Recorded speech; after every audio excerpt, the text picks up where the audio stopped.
15 شعبان کی جو رات ہے اور 15 شعبان کا روزہ، اس کے حوالے سے بہت زیادہ لوگ سوال پوچھ رہے ہیں، تو میں نے ارادہ کیا میں ایک پورا کلپ ریکارڈ کروا دوں۔ اس میں جو بھی میری ٹوٹی پھوٹی تحقیق ہے، جو میں نے احادیث دیکھی اس بارے میں اور جو علماء کے اقوال دیکھے اور جتنا میں اس کی ریسرچ کر سکا ہوں، اس کا ایک خلاصہ آپ کے سامنے رکھوں۔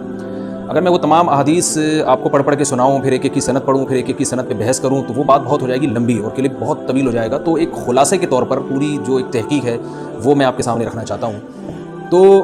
15 شعبان کی جو رات ہے، جس کو شب برات کہا جاتا ہے، اس کا نام شب برات کسی بھی حدیث سے ثابت نہیں ہے، اس لیے عرب اس کو اکثر لیلۃ النصف من شعبان کہتے ہیں کہ شعبان کے جو نصف ہے اس کی رات۔ خیر، اس کا نام شب برات ہو، اگر اس وجہ سے برات کے اس میں اللہ تعالیٰ کہا جاتا ہے کہ جہنم سے بری کر دیتے ہیں، تو اس وجہ سے کسی نے نام دے دیا ہو تو ایک الگ بات ہے۔ لیکن اس رات میں ہوتا کیا کیا ہے، لوگ کیا کیا کر رہے ہیں، اس کی کیا شرعی حیثیت ہے، تو میں نمبر وار انشاءاللہ اس کو تفصیل سے بیان کروں گا۔ کچھ چیزیں تو ایسی ہیں جو بالکل ہی غیر ثابت ہیں۔ ان میں اس رات میں مٹھائی، حلوہ یا مختلف قسم کے حلوے پکا کے لوگوں میں بانٹنا، اور اس رات میں نہا دھو کے تیار ہونا یا اچھے کپڑے پہننا، ان دو چیزوں کو پہلے میں انشاءاللہ بیان کروں گا۔ دیکھیے، اسلام میں راتوں کے تہوار کا کوئی تصور نہیں ہے۔ اسلام میں جتنے بھی تہوار ہیں وہ دن کی روشنی میں ہیں۔ عید الفطر، عید الاضحیٰ، یہ ہمارے دو تہوار ہیں جس میں ہم سیلیبریٹ کرتے ہیں ایک دوسرے کو، یہ دن کی روشنی میں ہمیں بتائے گئے ہیں۔ غیر مسلموں کے تہوار رات کو ہوتے ہیں، جیسے عیسائیوں کے تہوار کرسمس آپ دیکھیں رات کو ہوتا ہے۔ تو اس کی وجہ یہ ہے کہ اسلام نے دن کی روشنی میں تہوار رکھے ہیں۔ بہت ساری حکمتیں اس میں ہو سکتی ہیں، پوری حکمتیں تو ہم نہیں جانتے، لیکن کچھ سرسری غور سے کچھ حکمتیں ہمارے سامنے آتی ہیں کہ رات کا وقت ایسی چیز ہے جو اللہ نے عبادت کے لیے بنایا یا آرام کرنے کے لیے، سونے کے لیے بنایا۔ رات میں اگر آپ سیلیبریٹ کریں گے کسی بھی عمل، یعنی کوئی خوشی منائیں گے، تو اس میں انسان کی گناہوں کی طرف توجہ زیادہ جاتی ہے۔ جیسے آپ دیکھیں کرسمس میں شرابیں پی جاتی ہیں، اور جو بھی غیر مسلموں کے تہوار ہیں اس میں بھی چراغاں ہوتا ہے رات کے وقت۔ تو جبکہ ہمارے ہاں جو عید الفطر ہے وہ دن کی روشنی میں ہم نماز پڑھ کے اس کی ابتدا کرتے ہیں۔ تو آپ کہہ سکتے ہیں کہ شب برات کو کوئی تہوار تو نہیں مانتا، تو دیکھیں تہوار زبان سے ماننا ضروری نہیں ہے۔ آپ اپنے عمل سے جب کوئی ایسا کام کرتے ہیں جو تہواروں میں کیا جاتا ہے، تو اس کا مطلب یہ ہوا کہ آپ اس کو تہوار مان رہے ہیں، یعنی آپ اس کو ایک خوشی کا دن مان رہے ہیں۔ تو نہانا دھونا یا کھانے پکا کے لوگوں میں تقسیم کرنا یا خود کھانا، اور خاص طور پہ حلوہ یعنی میٹھا، یہ چیزیں تہواروں کے موقع پر ہوتی ہیں۔ جیسے ہم عید الفطر والے دن صبح سوئیاں بناتے ہیں، میٹھا بناتے ہیں، کھاتے ہیں، لوگوں کو کھلاتے ہیں، نہاتے ہیں، اچھے کپڑے پہنتے ہیں۔ جمعے والے دن بھی، جمعے میں بھی عید کا عنصر ہے حدیث میں، اس کو بھی عید قرار دیا، اس دن بھی ہم نہا دھو کے کپڑے پہنتے ہیں۔ تو جو لوگ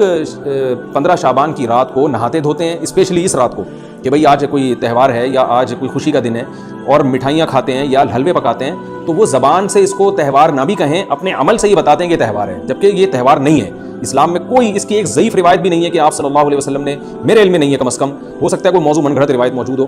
جس میں کوئی کہیں بھی نہیں ہے کہ آپ صلی اللہ علیہ وسلم نے اس رات کو ہمیں نہانے کا حکم دیا ہو، یا اچھے کپڑے پہننے کا حکم دیا ہو، یا کھانے پینے کا یا حلوے کھلانے کا، حلوے مانڈے کا ہمیں حکم دیا ہو۔ تو اللہ کا واسطہ یہ بدعت ہے، اس کو ختم کریں اپنے معاشرے سے۔ اور اسلام میں تہوار کا ٹائم دن میں ہوتا ہے۔ عید الفطر، عید الاضحیٰ ہے جس میں ہم دن میں قربانی کرتے ہیں اور کھاتے ہیں، پیتے ہیں، نہاتے ہیں، دھوتے ہیں۔ راتوں کے یہ کام نہیں ہے، رات کو آپ سوئیں یا عبادت کریں۔ تو ایک چیز تو یہ تھی جو میں بتانا چاہ رہا تھا۔ دوسری چیز، اس رات کو قبرستان جانا۔ دیکھیے، اس بارے میں حدیث پیش کی جاتی ہے، مشہور حدیث ہے، لوگ سنتے رہتے ہیں کہ نبی صلی اللہ علیہ وسلم رات کو اٹھے، اور امی عائشہ رضی اللہ تعالیٰ عنہ بھی آپ کے پیچھے چلی گئیں، اور آپ صلی اللہ علیہ وسلم جنت البقیع میں مغفرت کی دعا مانگ کے تشریف لے آئے واپس۔ تو یہ حدیث انتہائی درجے کی ضعیف حدیث ہے، اور ایک تو ضعیف حدیث ہے، دوسری بات یہ کہ اگر ہم تھوڑی دیر کے لیے فرض کر لیں یہ صحیح حدیث ہے، اور ہم کہتے ہیں کہ بھئی نبی صلی اللہ علیہ وسلم نے یہ عمل کیا ہے، تو صحابہ میں سے کسی سے ضعیف حدیث سے بھی ثابت نہیں ہے کہ کوئی اس رات قبرستان گئے ہوں۔ حضرت ابو بکر کے بارے میں کوئی روایت نہیں ملتی کہ اس رات قبرستان گئے ہوں، حضرت عمر کے بارے میں کوئی روایت نہیں ملتی، یا کسی ایک صحابی کے بارے میں نہیں۔ تو آپ مجھے بتائیں کہ یہ کیسی سنت ہے کہ جو صحابہ کی سمجھ میں نہیں آئی اور ہماری سمجھ میں آ گئی ہے؟ تو مشرکین مکہ یہ کہا کرتے تھے، لو کان خیرا ما سبقونا الیہ، قرآن مجید کی آیت ہے کہ اگر یہ اسلام میں کوئی خیر ہوتی تو یہ صحابہ ہم سے پہل نہ کرتے، یہ صحابہ نے ہم سے پہل کیا ہے، اس کا مطلب ہے یہ اسلام خیر کا کام نہیں ہے۔ تو مشرکین کو صحابہ سے چونکہ نفرت تھی، اس لیے کہتے تھے کہ یہ چونکہ اسلام کو فالو کر رہے ہیں تو یہ اس کی علامت ہے کہ اسلام خیر نہیں ہے، کیونکہ خیر میں تو ہم صحابہ سے آگے ہوتے ہیں، اپنے بارے میں ان کا یہ اس خوش فہمی میں مبتلا تھے وہ۔ لیکن ہماری رائے کیا ہے؟ ہم یہ کہتے ہیں کہ لو کان خیرا لسبقونا الیہ، وہ کہتے تھے لا سبقونا، ہم کہتے ہیں لسبقونا، کہ اگر کوئی بھی خیر کا کام ہے تو صحابہ ہم سے ضرور اس میں پہل کریں گے، یہ ہو نہیں سکتا کہ خیر کا کام ہو ہم کریں اور صحابہ نے نہ کیا ہو۔ تو اسی طرح میں یہ عرض کرتا ہوں کہ دیکھیں، اگر قبرستان جانا اس رات میں سنت عمل ہوتا تو صحابہ یقیناً جایا کرتے، کوئی ایک صحابی تو گیا ہو۔ یہ کیسی بات ہے جو صحابہ کی سمجھ میں نہیں آئی اور ہماری سمجھ میں آ رہی ہے، اور ہم قبرستان جا رہے ہیں اس رات کو؟ چلیں اگلا اسٹیپ تھوڑی دیر کے لیے فرض کر لیتے ہیں کہ نبی صلی اللہ علیہ وسلم جو ایک رات قبرستان گئے، فرض کر لیں وہ حدیث بھی صحیح ہے، یہ بھی فرض کر لیں کہ صحابہ اگرچہ نہیں گئے مگر ہم صحابہ سے بھی زیادہ آگے نکلنے کی کوشش کرتے ہیں اور صحابہ کو سمجھ میں نہیں آیا، ہمیں سمجھ میں آ گیا، تو چلیں فرض کر لیں تھوڑی دیر کے لیے کہ اس رات کو جانا ہم سنت مان لیتے ہیں، آپ کے دلائل ہم مان لیتے ہیں اور صحابہ کی سمجھ میں نہیں آئے لیکن ہماری سمجھ میں زیادہ آ رہا ہے، ہم فرض کر لیتے ہیں، مان لیتے ہیں کہ اس رات قبرستان جانا سنت ہے۔ تو آپ مجھے بتائیں نبی نے جو عمل جس طرح سے کیا ہو اس طرح سے سنت ہوگا یا آپ اپنی طرف سے جس کو ہم پشتوں میں کہتے ہیں اخپل طریقے سے کرنا سنت ہے؟ نبی نے فجر کی 2 رکعتیں پڑھی ہیں اور ہر رکعت میں 2 سجدے کیے ہیں، آپ اگر فجر کی 3 رکعتیں پڑھیں گے تو کیا نماز ہو جائے گی آپ کی؟ اب آپ دلیل میں یہ کہیں کہ نبی نے فجر کی نماز پڑھی ہے تو مجھ پر بھی لازم ہے، تو بھائی نبی نے پڑھی ہے تو جیسے نبی کے پڑھنے سے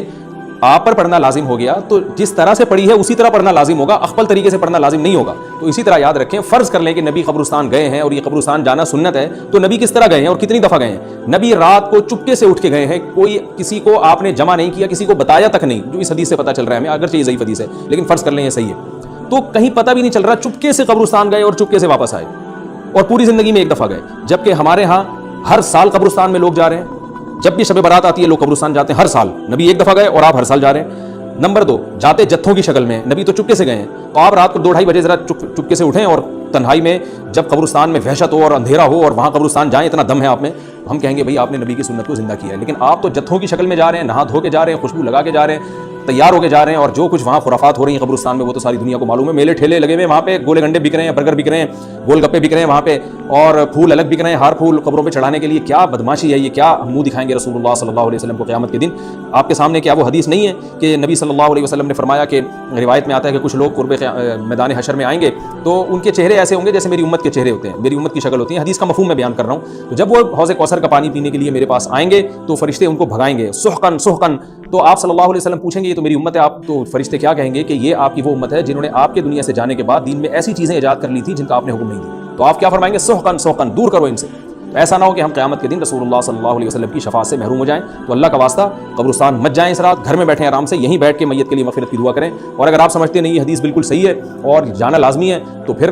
تنہائی میں جائیں، ایسے قبرستان کا انتخاب کریں جہاں آپ کے علاوہ کوئی بھی نہ ہو، اور پھر چپکے سے جائیں اور پتلی گلی سے واپس آ جائیں آپ، اگرچہ ہم تو اس کو بھی نہیں مانتے لیکن اگر کرنا ہے تو پھر اس طریقے سے عمل کریں اگر آپ حدیث کو فالو کرنا چاہتے ہیں آپ اپنے خیال کے مطابق۔ تو یہ 2 باتیں ہو گئی۔ ایک تیسری چیز کیا ہے، کیا قرآن اس رات میں نازل ہوا ہے اور تقدیر کے فیصلے اس رات میں ہوتے ہیں؟ دیکھیے قرآن میں 2 جگہ اللہ نے اس مضمون کو بہت وضاحت سے بیان کیا، ایک سورہ دخان میں انا انزلناہ فی لیلۃ مبارکہ کہ ہم نے اس کو مبارک رات میں نازل کیا، اور اللہ نے فرمایا فیہا یفرق کل امر حکیم، اس میں حکمت والے فیصلے ہوتے ہیں اس رات میں۔ دوسری جگہ 30ویں پارے میں سورہ قدر میں اللہ نے فرمایا انا انزلناہ فی لیلۃ القدر، ہم نے اس قرآن کو لیلۃ القدر میں نازل کیا، اور اس میں بھی اللہ نے فرمایا تنزل الملائکۃ فیہا کہ فرشتے اس رات میں اترتے ہیں باذن ربہم من کل امر، تمام قسم کے معاملات لے کے۔ تو یہاں بھی اللہ بتا رہے ہیں کہ جو 1 سال کے فیصلے جس رات میں ہوتے ہیں اور فرشتوں کے حوالے کیے جاتے ہیں وہ رات اور قرآن کے نازل ہونے والی رات ایک ہی ہے، یہ الگ الگ راتیں نہیں ہیں، اور سورہ قدر میں اللہ نے فرما دیا واضح لفظوں میں کہ وہ لیلۃ القدر کی رات ہے۔ تو اتنی وضاحت کے بعد پھر یہ کہنا کہ اس رات میں قرآن نازل ہوا تھا جبکہ اس کے بارے میں کوئی صحیح حدیث موجود بھی نہیں ہے، ضعیف یا موضوع روایتیں ہیں، تو یہ بالکل قرآن پر میں سمجھتا ہوں کہ یہ ٹھیک نہیں ہے، بالکل دلیل کے لحاظ سے یہ کمزور بات ہے۔ اگرچہ بعض علماء اس طرف گئے ہیں اور انہوں نے تعویل کی ہے، انہوں نے یہ تعویل کی ہے کہ قرآن جو ہے آسمان دنیا پہ آیا لیلۃ القدر میں اور وہاں سے جو نیچے نزول شروع ہوا ہے وہ شب برات میں ہوا ہے، لیکن یہ تعویل عقل سے بعید ہے اور اس تعویل کی ہمیں ضرورت بھی نہیں ہے۔ 2 صحیح حدیثیں ٹکرا رہی ہوں یا قرآن کی آیت کسی ایسی متواتر حدیث سے ٹکرا رہی ہو تو پھر تو وہاں ہمیں تطبیق دینے کی ضرورت پیش آتی ہے، جب قرآن کے مقابلے میں کوئی حدیث ہی نہیں ہے، صحیح حدیث بھی نہیں ہے۔ حالانکہ قرآن کے مقابلے میں تو فقہا کہتے ہیں کہ اگر صحیح حدیث بھی ہو، متواتر نہ ہو، صحیح حدیث بھی ہو تو وہ بھی ظنی ہوتی ہے، تو اس حدیث کو رد کیا جائے گا، قرآن میں تعویل نہیں کی جائے گی، لیکن یہاں تو صحیح حدیث بھی نہیں ہے، یہاں تو ایک ضعیف روایت ہے اور ضعیف اقوال ہیں، آپ اس کو کیسے قرآن کے مقابلے میں لا سکتے ہیں؟ تو جو بالکل بے غبار بات ہے وہ یہی ہے کہ اللہ تعالیٰ نے قرآن مجید کو لیلۃ القدر میں نازل کیا جو رمضان کے آخری عشرے میں ہوتی ہے، اور اسی لیلۃ القدر میں فیصلے بھی ہوتے ہیں، اور بعض لوگ کہتے ہیں اس میں حرج کیا ہے کہ ہم 15 شعبان کو بھی فرض کر لیں اس میں قرآن نازل ہوا اور لیلۃ القدر میں بھی، بھائی اس سے لیلۃ القدر کی ویلیو کم ہوتی ہے، اللہ تو لیلۃ القدر کی ویلیو بڑھا رہے ہیں کہ یہ ایسی رات ہے جس میں 1 سال کے فیصلے بھی کر دیے جاتے ہیں اور اس میں قرآن مجید کا نزول بھی شروع ہوا، تو جو جس رات کو اللہ نے جو پروٹوکول دیا ہے وہی پروٹوکول اس کو دینا چاہیے، آپ اس کو کسی اور رات کو نہ دیں وہ پروٹوکول۔ تو یہ تیسرا مسئلہ ہوا، پہلا مسئلہ حلوے مانڈے کا اور نہانے دھونے کا، وہ بھی غلط ہے، دوسرا مسئلہ قبرستان جانے کا، وہ بھی ٹھیک نہیں ہے، تیسرا مسئلہ کہ اس رات میں قرآن نازل ہوا اور فیصلے ہوتے ہیں، یہ تیسری بات بھی غلط ہے، نہ تو اس رات میں قرآن نازل ہوا اور نہ اس رات میں فیصلے ہوتے ہیں۔ چوتھی چیز کہ کیا اس رات کی میں عبادت کی کوئی فضیلت ہے سرے سے یا نہیں ہے، یہ ایک علمی مسئلہ ہے تو اس بارے میں خوب اچھی طرح سمجھ لیں کہ اس بارے میں جتنی بھی احادیث ہیں جو اس رات کی فضیلت کے بارے میں ہے کہ بنو کلب کی بکریوں کے برابر مغفرت ہوتی ہے اور بکریوں کے بالوں کے برابر، اور یا جو بھی اس بارے میں روایات ہیں کہ سب کی بخشش ہو جاتی ہے سوائے اس شخص کے جو کسی کے دل میں کینہ رکھتا ہے، تو یہ جتنی اس رات کی فضیلت میں احادیث ہیں تو ایک بات تو خوب اچھی طرح سمجھ لیں، اس پر تمام محدثین کا، جہاں تک میں نے دیکھا ہے، تمام محدثین کا اتفاق ہے کہ اس کی فضیلت میں صحیح حدیث ایک بھی نہیں ہے، اس رات کی فضیلت میں ایک بھی صحیح حدیث موجود نہیں ہے۔ لیکن ضعیف روایتیں اتنی کثرت سے ہیں کہ ایک الگ محدثین کا اصول ہے کہ جب ضعیف روایتیں کی سندیں زیادہ ہو جائیں تو وہ حسن بن جاتی ہے، یعنی قابل قبول ہو جاتی ہے وہ، کیونکہ بہت ساری کمزور چیزیں مل کے اس میں کچھ قوت پیدا کر دیتی ہیں۔ تو اب جن علماء نے احادیث کے ضعف کی طرف دیکھا کہ ایک بھی صحیح روایت نہیں ہے، انہوں نے اس رات کا بالکلیہ انکار کر دیا کہ اس رات کی سرے سے کوئی فضیلت نہیں ہے۔ لیکن جن علماء نے اصول حدیث کی طرف دیکھا اور فقہ کے ایک اصول کی طرف دیکھا کہ کثرت روایات درجہ حسن تک پہنچ جاتی ہیں، ضعیف روایات، تو انہوں نے کہا کہ بالکل اس رات کی فضیلت کا انکار ہی سرے سے کر دینا یہ غلط ہے۔ تو جمہور اس طرف گئے ہیں کہ اس رات کی فضیلت کا بالکلیہ انکار کر دینا یا اس کی عبادت کی فضیلت کا بالکلیہ انکار کر دینا یہ ٹھیک نہیں ہے۔ لیکن کچھ علماء، وہ بھی بڑے محقق علماء ہیں، وہ اس طرف گئے ہیں کہ اس رات کی سرے سے کوئی فضیلت اسلام میں ہے ہی نہیں۔ اب میں دونوں طرف کے علماء کا کچھ تھوڑا سا تجزیہ پیش کرتا ہوں۔ تو جو علماء یہ کہتے ہیں کہ اس رات کی فضیلت ہے اور فضیلت میں کثرت سے روایات ہیں اور اس میں بڑے بڑے علماء داخل ہیں، امام شافعی رحمہ اللہ تعالیٰ جیسے مجتہد بھی ہیں جو اس رات کی فضیلت کے قائل ہیں۔ باقی ائمہ سے مجھے جو ہے نا امام ابو حنیفہ سے کچھ نہیں ملا اس رات کی فضیلت کے بارے میں، اور امام احمد ابن حنبل سے بھی مختلف روایات ملی ہیں، اس لیے میں جزم سے کسی اور امام کے بارے میں نہیں کہہ سکتا، لیکن امام شافعی سے بہرحال اس کی فضیلت صراحتاً منقول ہے، اگرچہ انہوں نے بھی اعتراف کیا ہے کہ اس کی روایات کے بارے میں جتنی اس بارے میں روایات ہیں وہ ضعیف ہیں، لیکن وہی ایک اصول ہے کہ جب ضعیف روایات بہت کثرت سے ہوتی ہیں تو درجہ حسن تک پہنچ جاتی ہیں۔ تو اس اصول کے تحت جمہور اس کے قائل ہیں کہ اس رات میں عبادت اگر ہم کرتے ہیں تو دوسری راتوں کی نسبت ہمیں ثواب زیادہ ملتا ہے۔ لیکن جو بعض دوسرے علماء جو بالکل ہی اس رات کی فضیلت کے منکر ہیں، ان کے دلائل میں یہ ہے کہ یہ بات اگرچہ درست ہے کہ اگر ضعیف روایات کثرت سے ہوں تو وہ درجہ حسن تک پہنچ جاتی ہیں، لیکن وہ کہتے ہیں کہ کچھ قرائن ایسے ہیں جن قرائن سے پتہ چلتا ہے کہ جو ہے ان قرائن کو اگر سامنے رکھا جائے تو وہ ان کی رائے یہ ہے کہ پھر ان کا خیال یہ ہے کہ ان کا رجحان اس طرف ہے کہ اس رات کی سرے سے کوئی فضیلت نہیں ہے۔ ان قرائن میں ایک چیز یہ بھی ہے کہ اس کے بارے میں جو روایات ہیں ان میں بہت زیادہ ثواب کی بشارت سنائی گئی ہے۔ تو بعض محدثین کا یہ اصول ہے کہ کسی رات کے بارے میں یا کسی خاص عمل کے بارے میں بہت زیادہ کہیں غلو ہوتا ہے یا مبالغہ ہوتا ہے، غلو تو نہیں کہہ سکتے، تو یہ خود ایک اس طرف اشارہ ہوتا ہے کہ یہ ایک ذوف ہے، اگرچہ یہ کوئی اتنی مضبوط بات نہیں ہے، لیکن بہرحال جو علماء اس کی فضیلت کے بالکل منکر ہیں ان کی ایک دلیل میں آپ کے سامنے پیش کر رہا ہوں۔ دوسری بات یہ ہے کہ جو علماء اس کی فضیلت کے بالکل بھی قائل نہیں ہیں، ان کی ایک بڑی دلیل یہ بھی ہے، جن میں ہمارے شیخ حضرت مفتی رشید احمد صاحب رحمہ اللہ تعالیٰ بھی تھے، اگرچہ انہوں نے اس بارے میں کوئی صراحتاً فتویٰ نہیں دیا، لیکن وہ یہ اشکال ظاہر کیا کرتے تھے کہ شریعت میں جب بھی کسی وقت کی یا کسی خاص رات کی کوئی فضیلت آتی ہے تو اللہ تعالیٰ اس کو جو ہے وہ اس کا صحیح ٹائم نہیں بتاتے، بلکہ اس میں اختلاف ڈال دیتے ہیں۔ اس کی مثال ایسے جیسے جمعے کے دن حدیث میں آتا ہے کہ ایک وقت جمعے میں ایسا آتا ہے جس میں دعا لازمی قبول ہوتی ہے، اب ظاہر ہے وہ بڑا فضیلت کا وقت ہے، تو وہ وقت ہمیں متعین طور پہ بتایا نہیں گیا ہے، اس لیے علماء کا اس میں اختلاف ہوا، بعض نے کہا عصر کے بعد، بعض نے کہا کہ 2 خطبوں کے درمیان۔ لیلۃ القدر کو دیکھ لیں، لیلۃ القدر کی فضیلت میں قرآن بھی ہے، بہت ساری احادیث ہیں، لیکن لیلۃ القدر کی رات ہے کون سی یہ اللہ نے اس میں ابہام ڈال دیا۔ طاق راتوں میں 21 بھی ہو سکتی ہے، 23 بھی ہو سکتی ہے، بعض بلکہ حدیث سے 22ویں رات کا بھی ہونا ثابت ہے، زیادہ امکان 27ویں رات کا ہوتا ہے، تو وہ متعین نہیں ہے۔ تو جو علماء کہتے ہیں اس کی سرے سے کوئی فضیلت ہی نہیں ہے، ان کا رجحان وہ ان کی ایک یوں سمجھیں کہ دلیل تو نہیں لیکن ایک استئناس کہتے ہیں اس کو، کہ اس سے ان کے اس نظریے کو تقویت ملتی ہے کہ اگر یہ اس کی اتنی زیادہ فضیلت ہے تو اس کی تعیین میں اختلاف بالکل بھی نہیں ہے، تو یہ وہ کہتے ہیں کہ یہ مزاج شریعت کے خلاف ہے۔ اور تعیین میں اختلاف ہوتا کیوں ہے؟ علماء نے بیان کیا اگر لیلۃ القدر کو متعین طور پہ بیان کر دیا جاتا ہے نا کہ یہی لیلۃ القدر ہے، تو بہت ساری اس میں جو ہے نا حکمتیں فوت ہو جاتی، جن میں ایک یہ بھی کہ اس رات میں جہاں عبادت کا ثواب بہت ہے، گناہ کا عذاب بھی بہت ہے، پھر اگر اس رات میں کوئی گناہ کرتا تو وہ اللہ کے عذاب سے نہ بچ پاتا، کیونکہ وہ اللہ متعین کر دیا کہ یہ لیلۃ القدر ہے، تو کیسے تم اس میں گناہ کر رہے ہو؟ اب معاملہ اللہ نے مبہم رکھ دیا کہ بھائی یہ بھی ہو سکتی ہے تو اگلے دن بھی ہو سکتی ہے، اور ایک فائدہ یہ بھی اس میں رکھا متعین نہ کرنے میں کہ لیلۃ القدر انہی کو ملے جو تلاش کریں، جو پورا عشرہ جاگیں گے ان کو لیلۃ القدر ملے گی۔ اگر اللہ اسپیسیفک دن بتا دیتا کہ 21ویں ہے، 23ویں ہے یا 25ویں ہے یا 22ویں ہے تو بہت سارے لوگوں کو لیلۃ القدر مل جاتی، تو اللہ نے جو مبہم رکھا ہے نا، تو ایک رات کی فضیلت اللہ نے بڑھا دی مگر اس کی تعیین میں ابہام پیدا کر دیا تاکہ جو پورا عشرہ جاگے گا اسی کو لیلۃ القدر ملے گی، اس کے علاوہ ہر آدمی کو نہ ملے۔ وہ ایک اللہ کی ایک حکمت ہو سکتی ہے اس میں۔ تو یہ 2 حکمتیں ہیں کہ اس میں گناہ اگر کوئی کرے تو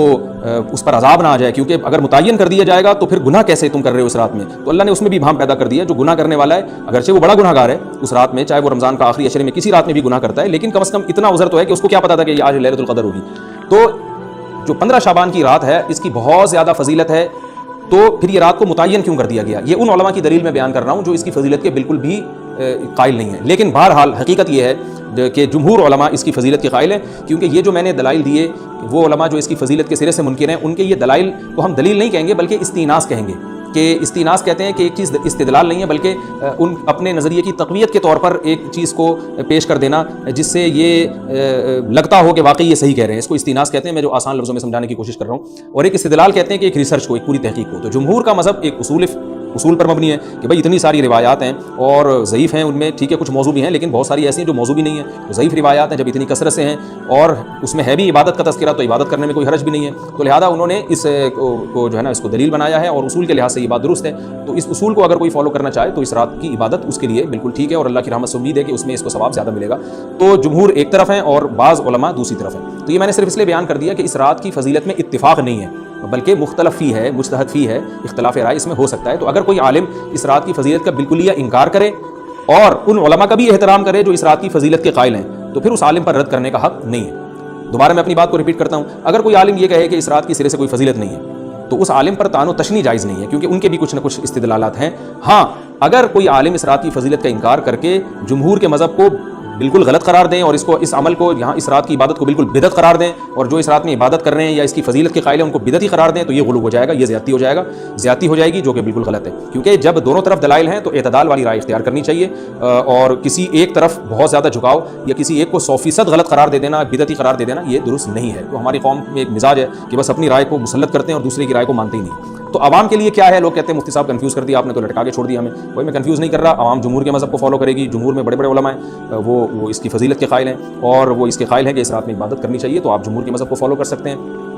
تو اب یہ بات تو ہو گئی جمہور کا مذہب، میں نے آپ کو بتایا کہ وہ اس رات میں فضیلت کے قائل ہیں کہ اس رات میں عبادت کرنی چاہیے، لیکن کیسے کرنی چاہیے اس پر تمام علماء کا اتفاق ہے کہ مسجد میں جتھے بنا کے جانا یا اجتماعی عبادت کرنا یہ بالکل بدعت ہے، بالکل ناجائز ہے۔ اسی طرح کوئی مخصوص قسم کی نماز پڑھنا کہ پہلی رکعت میں یہ والی صورت تو دوسری میں یہ والی صورت تو تیسری میں یہ والی صورت، یہ بالکل بدعت ہے۔ صلاۃ التسبیح کی جماعتیں بدعت ہیں۔ تو ایک ہی راستہ ہے آپ کے پاس، آپ عبادت کرنا چاہتے ہیں تو انفرادی طور پر ایسے عبادت کریں جیسے عام دنوں میں آپ عبادت کرتے ہیں، ویسے ہی نماز پڑھیں جیسے عام دنوں میں نماز پڑھتے ہیں۔ کوئی مخصوص صورتیں، مخصوص رکعتیں نہیں ہیں، جتنی اللہ توفیق دے تنہائی میں آپ 2 رکعتیں، تہجد کی 4 رکعتیں، 6 رکعتیں، 8 رکعتیں، 16 رکعتیں، جتنی اللہ توفیق دے آپ رات کو کھڑے ہو کر انفرادی نماز پڑھیں، دعائیں مانگیں اللہ تعالیٰ سے، قرآن کی تلاوت کریں، تسبیحات کریں،